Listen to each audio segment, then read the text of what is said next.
Hi, it's MrByZ back again, and today, instead of just a review, I'm going to give you a look at my collection. I've been talking about doing a couple smaller videos, going through my collection a little bit slower, I guess. If you watch the video that I put together of the entire collection, that would be Logan there, and everything, it goes really fast. You don't get to see a whole lot.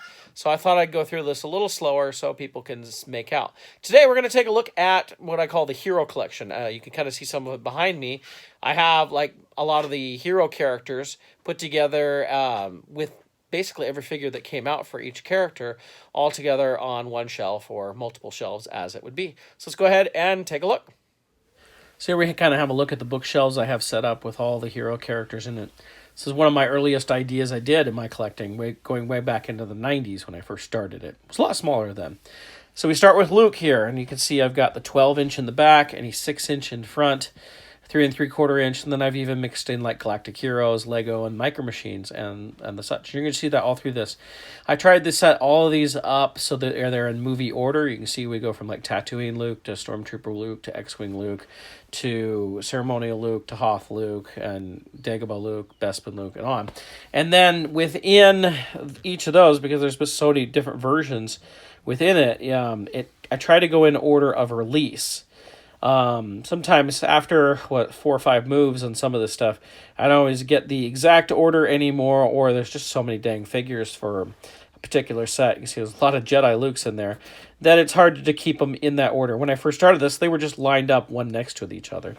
So then we go to Obi-Wan. You can see we start here with Episode 1, Obi-Wan. And in the back, you see we got 12-inch Episode 1, Episode 2, and even the Episode 3 shampoo bottle. And then we see like Clone Wars and Episode 3, 3 3/4 inch here. And no 12-inch in here because there's not a whole lot of prequel 12-inch Obi-Wans. Little fun things like the M&M's guy and Mickey Mouse. And then we go to original trilogy Obi-Wan here, including the ghost of Obi-Wan in the end. We got to go on Yoda. Yoda actually takes up 2 shelves. Again, you see us starting with prequel Yodas. And then we'll move into original trilogy Yodas. What you want, bud? This is very interesting to try and keep in movie order because, you know, what's a Return of the Jedi Yoda and what's a prequel or Empire Yoda. And we have R2-D2. There's been a lot of R2s released over the years. Well, a lot of these use some of the same molds over and over. There's still little light differences on different things, different accessories. Yeah. And R2 actually takes up a second shelf here, as you can see. It's interesting that with R2-D2 has produced so many figures over the years. Just R2. Then we have Han Solo.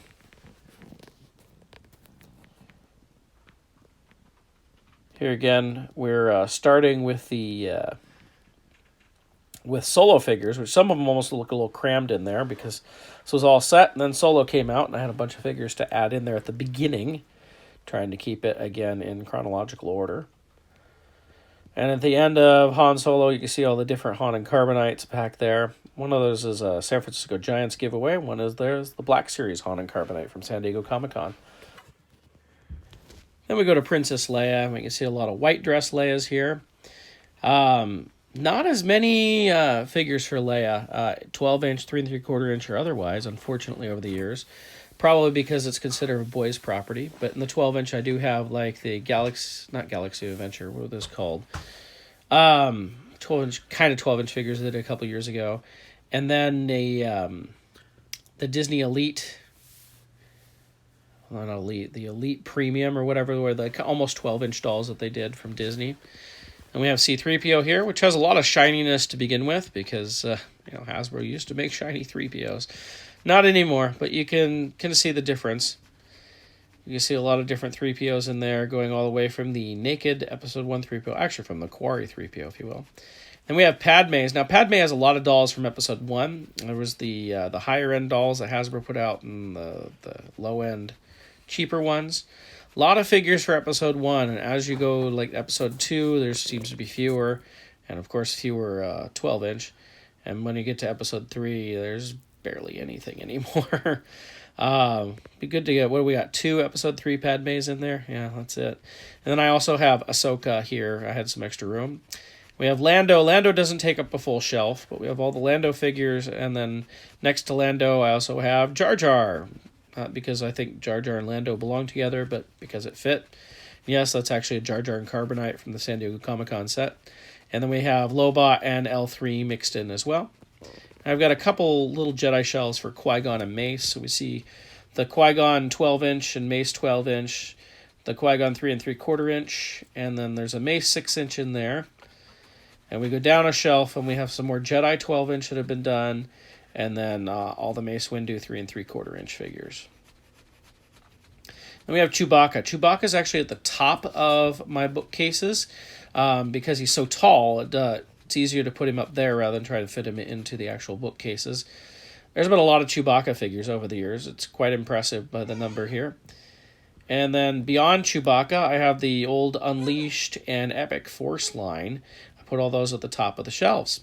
And that's it for the heroes. I'll get to the villains next week.